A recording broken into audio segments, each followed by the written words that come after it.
You guys have been sitting a long time. Stand up for a second. Now jog in place. I want you to stay standing if you absolutely love your current performance management process in your company.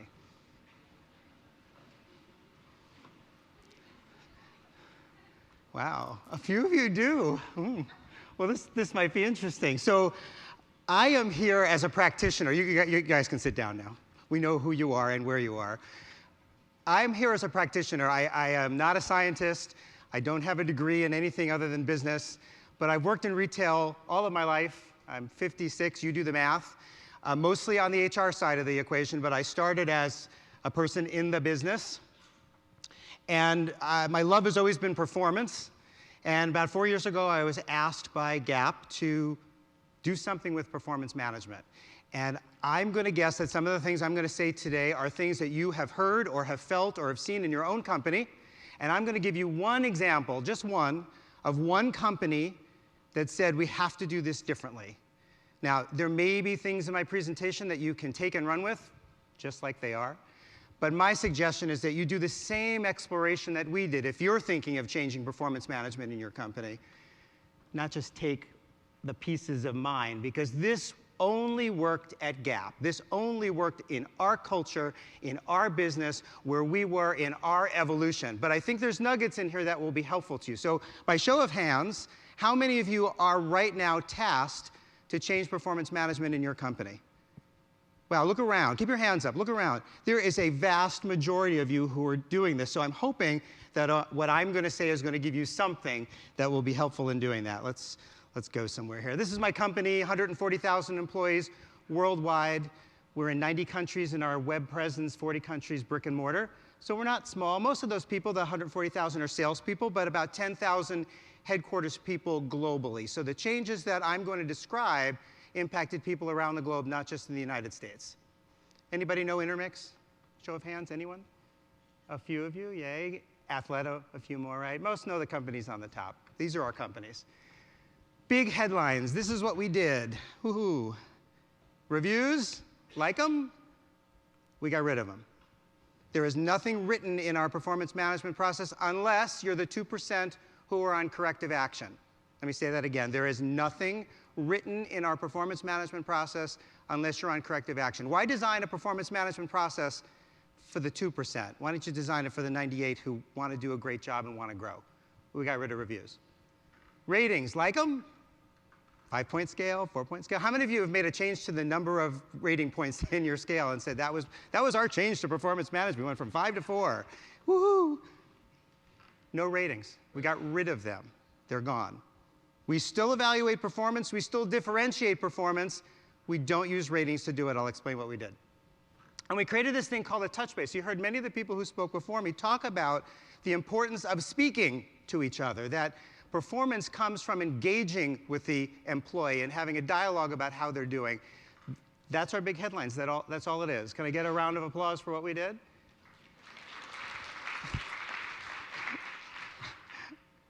It's the after lunch, like, quiet, right? No? A round of applause for what we did? Some hoopla? This is, I'm being a little sarcastic here, but this was no small feat. All any of you have ever known in the companies you've worked for, all of your senior leaders, all they have ever known is traditional performance management. Setting a goal at the beginning of the year, writing it down on a document, putting it in a drawer, never looking at it again until the end of the year when they take it out, write a 14-page tome to justify goals they had totally forgotten about, sat down with their boss and tried to convince them that they should get the better grade. Then the boss says, well, maybe, and then they put a grade on there. Then they go into a contentious calibration discussion where you argue about whether the manager correctly assessed the employee and whether you have enough money in your budget to give them the merit or bonus increase, and you change some of those. And for the ones you change, you go back to the manager and you say, sorry, I know you thought the person was the A, but they're actually the B. Go tell them that. And they go back, and who do they blame? HR. That's traditional performance management. I want to get rid of that. That doesn't drive performance. That's administrative crap, right? Yes, I have one person right here along with me for the ride.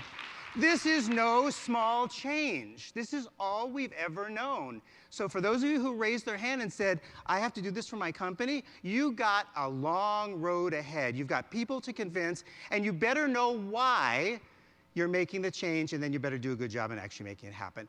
Let's go to my one example here. So why we did it. Our business was erratic, so if performance management was supposed to be driving great performance, it was not.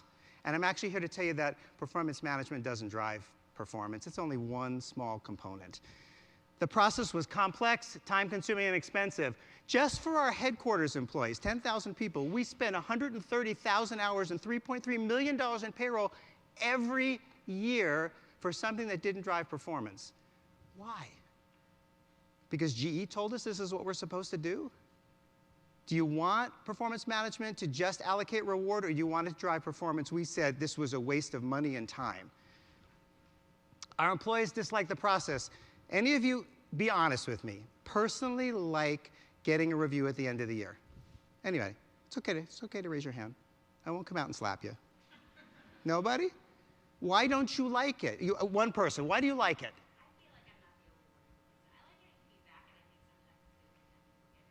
I like getting feedback, and sometimes I think it's the only time I get feedback. How many of you are parents?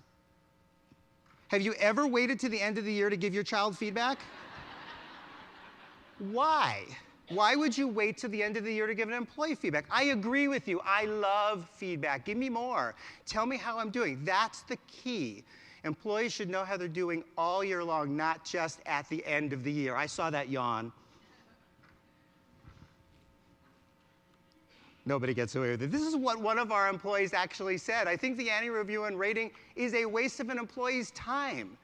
Causes unnecessary stress, I'll vouch for that, and is really an old way of thinking in this modern day and age. Talk to millennials in your companies. They don't understand this process at all. Why do I have to wait to the end of the year to get feedback? Two more reasons why we did it. Our company was going global. Our CEO was looking for any way to be more successful in that. He thought performance management might be able to do it. And I think the most important reason why we did it when we did it is that thought leaders like David Rock and Anna Tavis and other people, Samuel Colbert, all the UCLA and USC HR gurus were all saying it's time to change. And with all that in mind, we went ahead and we changed it. So just a little bit about how we did it. You're all in HR. Hopefully you've got change management expertise in your toolkit. But I don't want to pass by this too quickly, because this took me a year to do. And it was my only job for a year. That's how important this was to our company. A whole year of me trying to figure out how to move the company from what we were doing to what we are doing now. We started with analysis. I spent 4 months doing research and benchmarking. Remember all those companies that you saw on David Rock's slide? I probably talked to every single one of them. But I certainly talked to a bunch of them at the beginning to find out, like, what's going on in those companies, and what are these leaders saying? And I'm going to spend a little bit of time talking to you about 4 gurus that were pivotal for me in understanding how we needed to change performance management in our company. And we also asked our leaders, what do you want? What do you need? Don't tell me whether you want ratings or not. I don't care what a leader thinks about ratings. They're not the expert in that. What I asked them was, what performance aren't you seeing that you need in order to be competitive in the marketplace? Describe the behavior that you want your employees to exhibit, and I will get you there through performance management. So we spent some time talking to that. So there was this whole analysis phase, first 4 months. Hello.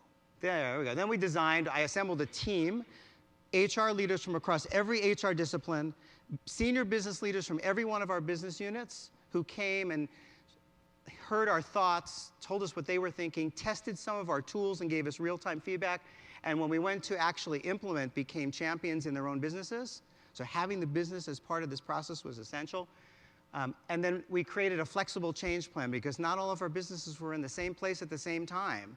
There were some things that everybody should do the same way, like allocate reward had to be the same across all the business units. But there were other things that we gave the business flexibility so they could roll it out in a way that made sense for their employee, their business maturity, their life cycle. We implemented like crazy. You could not go anywhere in our company and not see branding for what we had done. And there was learning available. We built a lot of capability we've heard in the speakers before me that managers are not necessarily the best at focusing their energies on developing their employees, and we are no different. We are not experts in it, and even after we roll this out, we're not experts in it. But we're trying to take the administration out so managers can focus on the really important part, which is the conversation. And finally, continuous improvement. And I'll talk at the end of my presentation about what's worked well and where we've gotten stuck and what we're trying to do differently in the future. And those are three really important questions, which I'll come back to.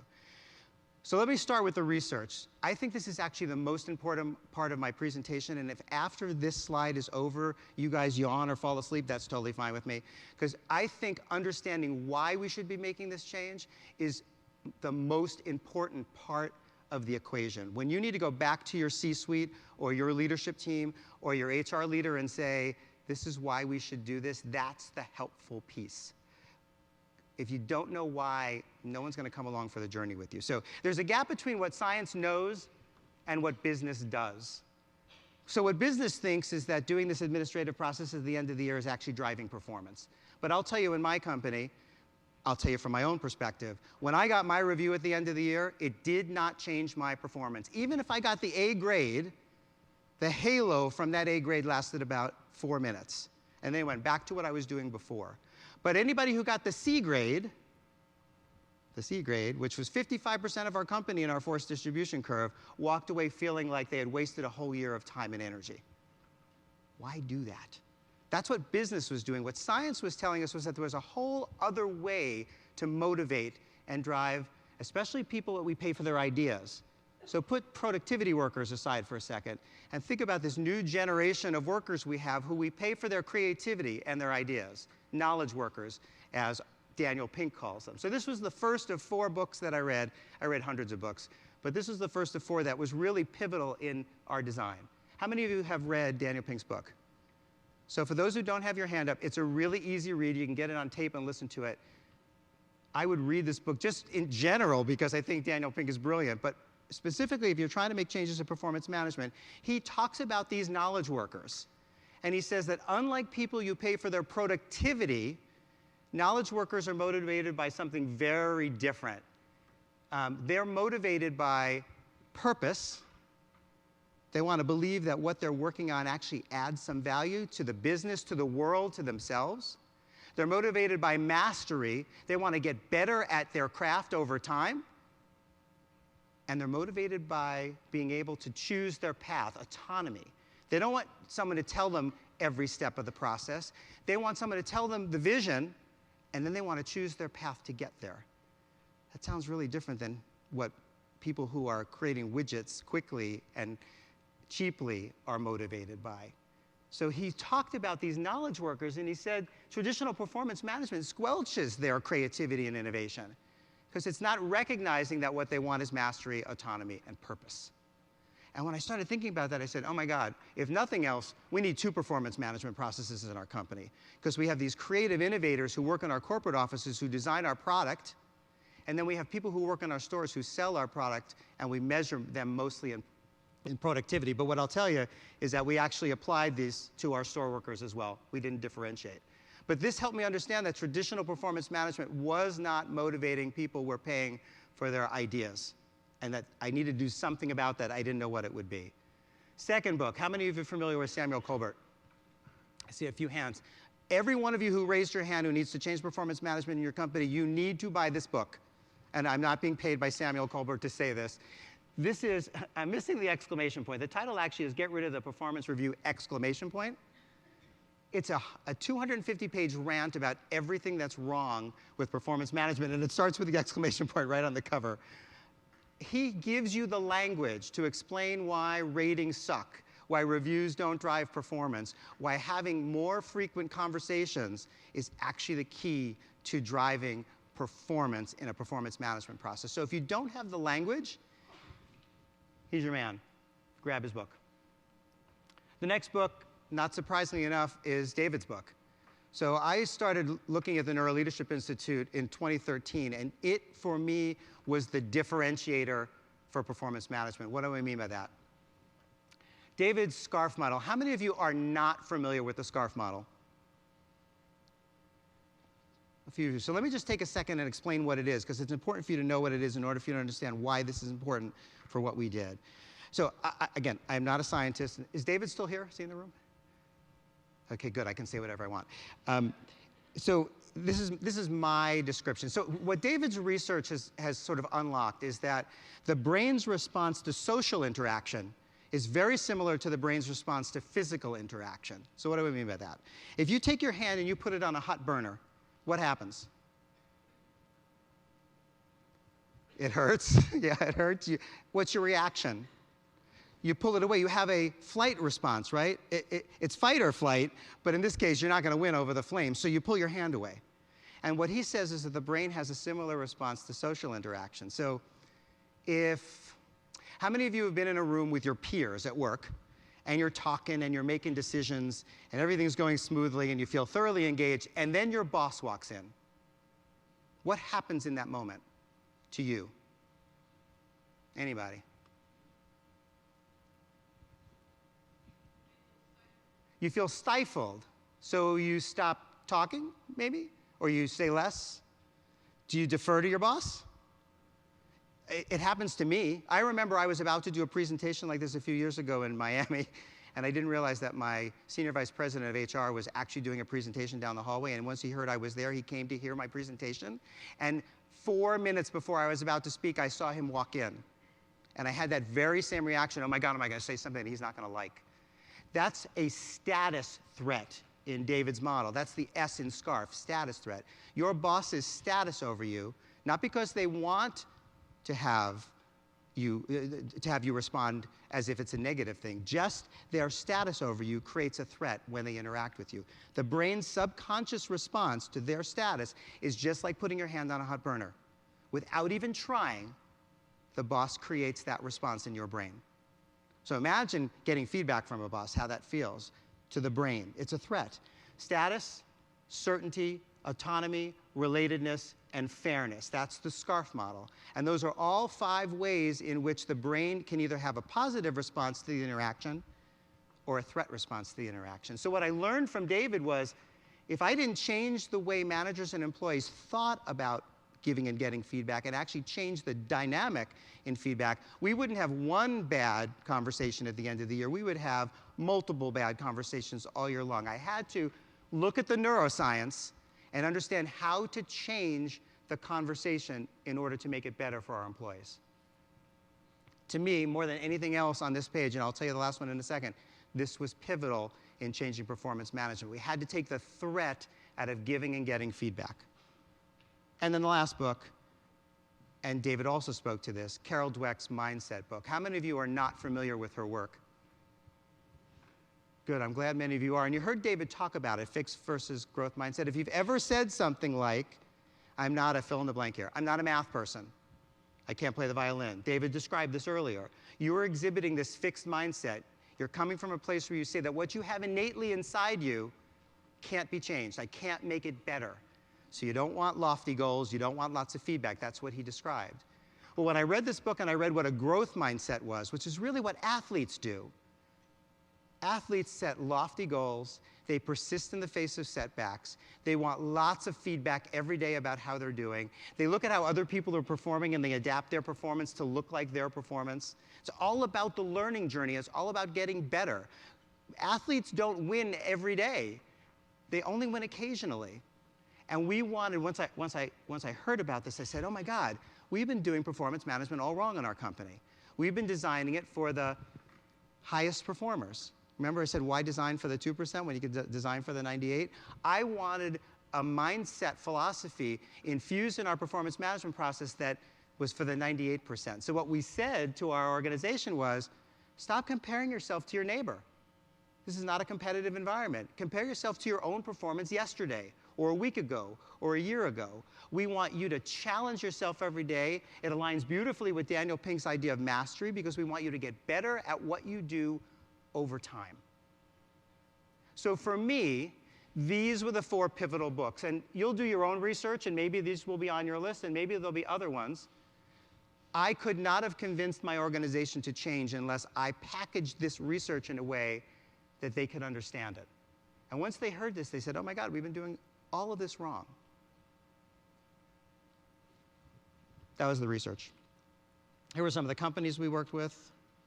Kelly Services did this in 2008. They were real pioneers. They eliminated ratings and reviews in 2008. None of us were even talking about this in 2008. Juniper Network, Starbucks. REI was the only other retailer that had done anything like this. They eliminated reviews and ratings in their stores. And Adobe, you heard other names that were mentioned. Adobe was another one. But I've probably talked to 300 companies in the last 4 years about what we did and what they did. And finally, here were some of the remember I said we asked our leaders not about what performance management was all about, but what performance they weren't seeing and what they wanted to see. And here were the 5 things they told me. You guys can read that.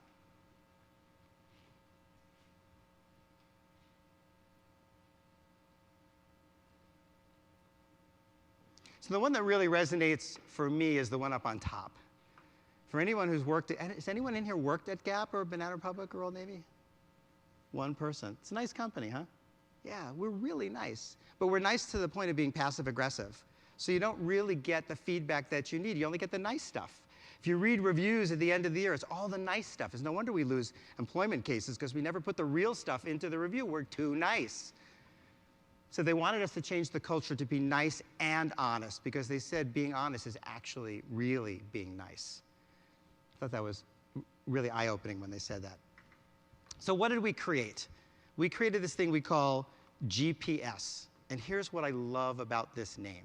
First of all, GPS is our stock name. So our external evaluation of performance is now our internal evaluation of performance. But what's more important is the analogy of what a GPS does. What does a GPS do? It keeps you heading in the right direction, right? So you put the goal in, right? Think performance management. You put the goal in. And then when you make a wrong turn as you're trying to get to that goal, the GPS says, you made a wrong turn, recalculate, and go this way. That's what we want our managers to do. We want our managers to help set the goal for the employee and then be the employee's GPS all throughout the year. Not when they get to the goal and have made a wrong turn, because they'll never get to the goal, but when they actually turn in the wrong direction. Encourage them, tell them the best route, where the least amount of traffic is. We wanted them to be the GPS. And as we describe it, it's about performance and less about the management. It's getting rid of the administration. So what is it? It's basically 5 things. It's a performance standard. If you get rid of ratings, our ratings used to say, significantly achieved your goal, or blew your goals out of the water, blew some of them out of the water, hit or missed some of them. We got rid of that evaluative criteria. We had to have a definition of performance. So we created a new performance standard. We did some work on what goal setting should look like. Somebody said that, the second most important thing to do is make sure you have effective goals. We created this thing we call the touch base, which are 12 checkpoints in a year, not about the tactics of work, but about performance. We did some changes to rewards, which I'll get to. And then finally, the whole thing sat on this idea of a growth mindset, that given the right environment, given challenging goals, having everybody persist in the face of setback, get lots of feedback, learn from their successes and failures, that the rest of this would work. And a lot of the language that you'll hear in the performance standard and in other parts of the process, which is not really important, I could care about the process, but what you'll hear in there is growth mindset language. This is about the mindset, the behavioral shift that we were trying to drive. So ratings gone, shh, yay. By the way, you don't have to get rid of ratings unless you want to work for me, because no ratings. Here's the performance standard. This is what we tell every employee we expect them to do. So have a read.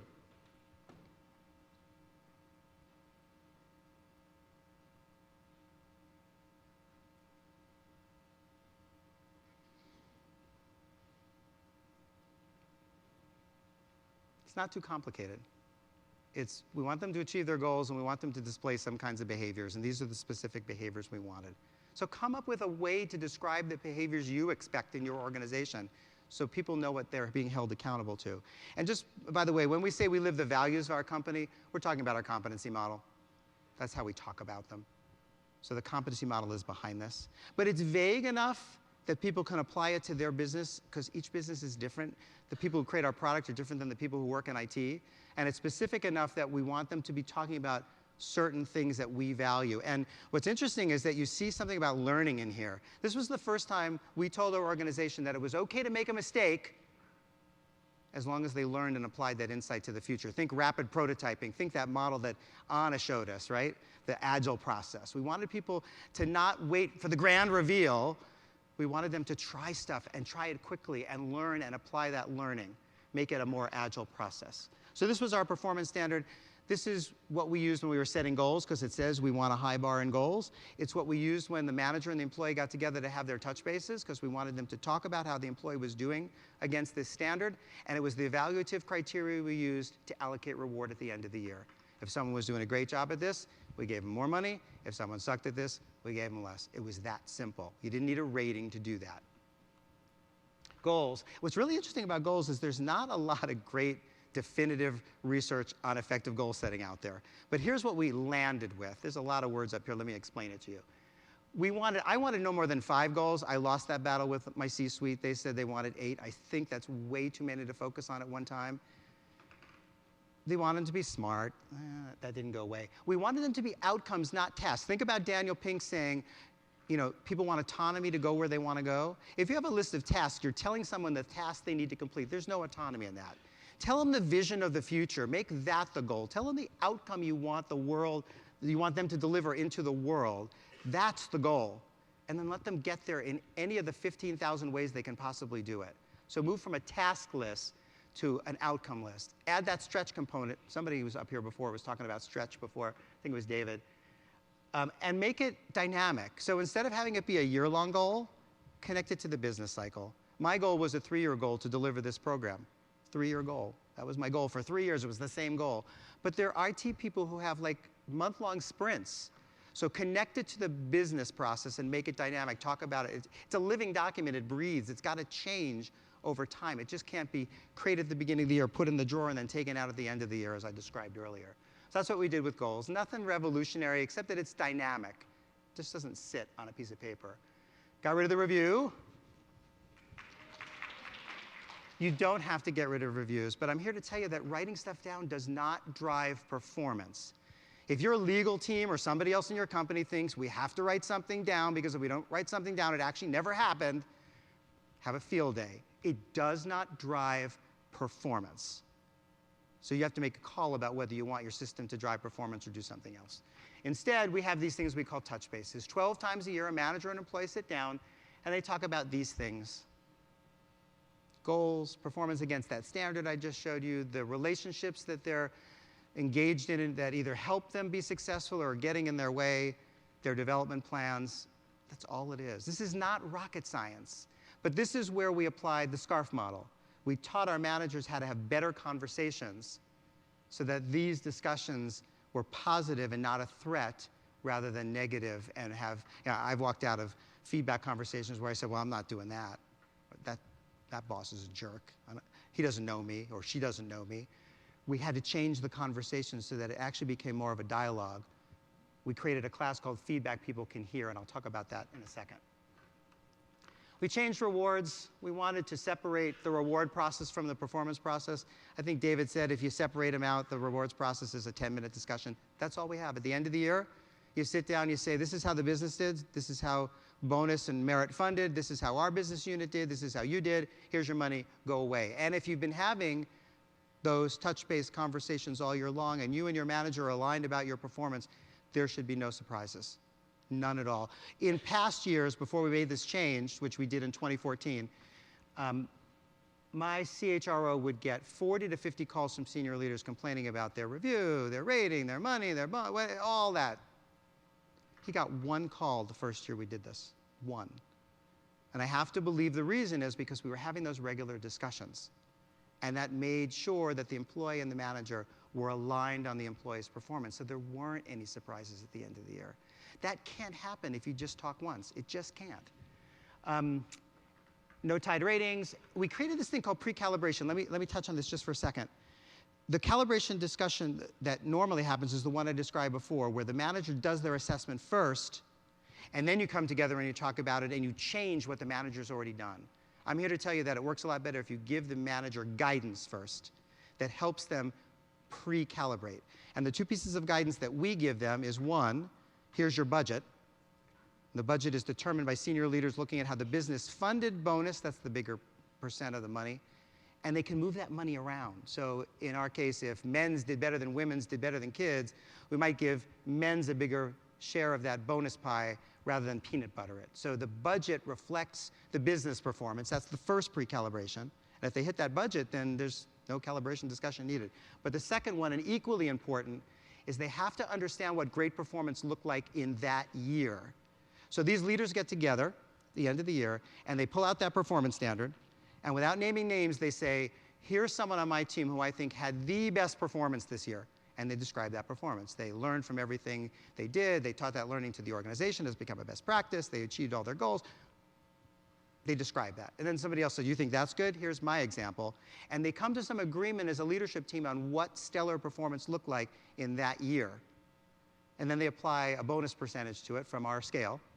And they give that out to the manager as well. So the manager gets their budget, and they get the definition of what great performance looks like and the applicable percentage. With those two pieces of information, there's no post-calibration discussion at all. As long as they come in on budget, we're fine. So all of that contention, all that ugliness that happens in those discussions went away. And that's why my boss got one call. The comp team, who I sat near during this process, the phones didn't ring. And I kept saying to them, has the year-end process started? It was kind of a joke. And they said, yeah, and we're not getting any calls because it was so much easier to do it this way than before. That's what we did with rewards. So learning. We have to keep helping our managers get better at this all the time. Here were the things that we helped them understand. We took a really deep dive into growth mindset, that philosophy I was talking about. We gave every director and above in the company Carol's book and asked them to read it.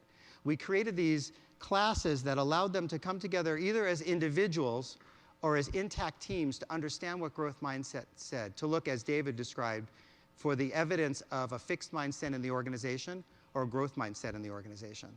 And I remember facilitating a group, it was maybe half of this size, one of our marketing teams, and I called on someone and I said, do you have an example of where a fixed mindset has gotten in the way? And she didn't realize I was going to call on her. And she said, well, I really don't want to say this. And I said, come on, we're safe in here. And she described a behavior that this marketing team had been doing where every time they went to deliver a new idea, they put the kibosh on it because they had never done it before, it wasn't tested, they weren't sure it was going to work. And that's fixed mindset, right? And you could hear the room sort of gasp, like in agreement that this was their Achilles heel. And they agreed in that moment to never do that again. And to me, as an HR practitioner coming in just to help them understand a concept, to hear them apply that concept in the room, in the moment, and change their behavior was brilliant. It was just this great moment. So there's a lot of power in this growth mindset for us, and we wanted to help our organization grab that. And if you come into the company, you hear people talking about growth mindset everywhere. It's definitely infused, especially in our headquarters population, starting to get out into the field now too. We had to teach them how to do goal setting in this new world. We had to teach them that the feedback class, feedback people can hear. So we started by teaching the SCARF model, and then we followed that up by giving them a really simple feedback model. You want to write one important thing down, get your pencils out. This is our feedback model. The manager says, when the manager wants to give feedback, they say, what'd you do well? And then they shut up, and you say what you did well, and I can either supplement it, agree, disagree, and then I ask the second question, where'd you get stuck? And I shut up. And you say where you got stuck, and I can agree or disagree. Employees tend to be harder on themselves than the manager is, so it makes it easy for the manager to do that. And then the third and most important question, which connects to Carol Dweck's work, is what would you do differently next time? That's where the learning happens. That's where the feed forward comes from, right? And I shut up. And that allows the employee to say what they would do differently next time. It gives them the autonomy to choose their future. And if you do this on a regular basis, if that's the tool you use to give feedback, and by the way, it's not just about performance feedback. They call it GPSing it. They GPS everything now. All of our business processes, when they get to the end, what do we do well, where do we get stuck, what would we do differently next time? It's become our way of giving and getting feedback. So it's taken some of the angst out of that, I've got some feedback for you, discussion. Because we do it all the time now. It's in the infrastructure. So those are our 3 questions. And when I talked to David about those 3 questions, he said those are beautiful because those create the reward state, especially if you do them on a regular basis and there's a lot of certainty around it. Those create the reward state, not the threat state. So we taught them that in this class when we gave them a chance to practice. And we did a lot. We created a 50-minute rewards module that every manager went through in the company. I was amazed that we got agreement to do this. Most companies would give like 10 minutes for rewards. 50 minutes where we taught them that the process starts with the regular touch base, then it's about assessing the performance against the standard, about determining what the reward should be based on the budget, and then about having an engaging discussion about reward, even when the business is bad or the employee's performance is bad. Spent time teaching them how to do it. I think that was another reason why we only got 1 call at the end of the year. How'd we do? Overall, it was absolutely a success. For our 10,000 headquarters employees, we eliminated reviews and ratings and moved toward this regular discussion of performance. We instilled this growth mindset idea. I already mentioned that. Performance standard, I think people are still struggling to understand it. We're modifying the language to make it a little simpler, a little more business-focused language. We will never, I think as long as I work for the company, do a great job at setting goals because we don't mandate it. We don't say they all need to be in at this point in this system, in this tool of record. We say, write them on a napkin, wherever you want them. As long as you and your employee agree on what your goals are, we consider it done. So it's hard for me to tell you whether or not we were effective in goals. But I will tell you, the first year we rolled this out when there was all this hoopla, we had about 90% of the company get their goals in within the first 3 months of the quarter of the first year. That was a success for us because normally like you get to mid-year and people still didn't have their goals. We create product. That's what we focus on. The touch base, this is really fascinating. We surveyed employees that first year once a quarter. And we said, have you had a touch base, 3 touch bases this quarter? Yes or no? 90% said they were having monthly touch bases. So we went from a system that only required 1 conversation a year to getting evidence that 90% of our employees were talking once a month about performance. Woo! We were really excited. When I saw this number, I almost fell out of my chair. But then we did some quality questions, 3 of them. One was, does the way in which your boss give you feedback make you want to get more feedback or less? 4.1 on a scale of 5 said they wanted more. That was like, I can't believe it. People actually want feedback now, all of a sudden. The way in which managers are giving feedback make them want to get more. That was a big win. Are you seeing better performance as a result of these touch bases? 4.2 on a scale of 5. And is your manager helping you to mind or understand the insight in your successes and failures and apply that to the future? Again, 4.2. So we were feeling in that first year that there was a heck of a lot of success in what we were doing. And I already mentioned to you the stuff about rewards. So what did we learn and what would we do differently in the future? I'll start by saying have a philosophy that aligns with your cultural values and teach that philosophy first. So for us, that was growth mindset. Don't change performance management without exploring what does performance really mean in your organization? What do you really value? For us, it was that everybody can grow. Maybe for you, it's that you want your your highest performers to grow. Maybe that's more important. Maybe you want a competitive environment. We did not want that. But nail that philosophy first and share that philosophy with the company before you change the tactics. Package the research. I already mentioned this. You saw my 4 books. Come up with your 4 books or your 10 books, whatever it is, that will help you sell the story to your leadership team and to your employees. Because again, none of us have experienced anything other than traditional performance management for the most part. And it's hard to walk away from something that you know that you thought worked. We thought it worked. It just doesn't drive performance. It does something else. Don't underestimate people's attachment to that traditional process, especially all of you. I got more resistance from HR than from anywhere else in the company. Our CEO loved what we did. He drove it into his leadership team. But I had to sit with the HR, especially the generalists who were so key in this process to say, you have to stop doing that and start doing this. We had a whole separate learning track for generalists to help them understand how to operate as consultants in this new world. And then finally, and I think most importantly, hold managers accountable. In my 43 seconds, this is my last message here. I think as HR practitioners, we have a bigger issue to solve. It shows up in performance management. But the bigger issue is that when push comes to shove, managers and leaders are going to focus on what drives their P&L. Remember that, the bars that we were seeing, the big bar, the small bar? I think that was in Ashley's presentation. They're going to focus on what drives their P&L. And unless we can get managers to understand that driving the development of their teams actually drives their P&L and create metrics and expectations and hold managers accountable to doing that, we're not going to fix performance management. We're not going to fix anything in the HR toolkit. Because when push comes to shove, they're going to go toward what drives their P&L. So I think there's bigger work for us to do, but at least here's one example of one company that made changes. I hope this was helpful to you. I ask one favor. I really want to obliterate traditional performance management from the face of the earth, so you are all my ambassadors now. Every one of you who raised your hand, do something to make this process easier, better, and drive more performance and less administration in your organizations. Thanks for letting me play.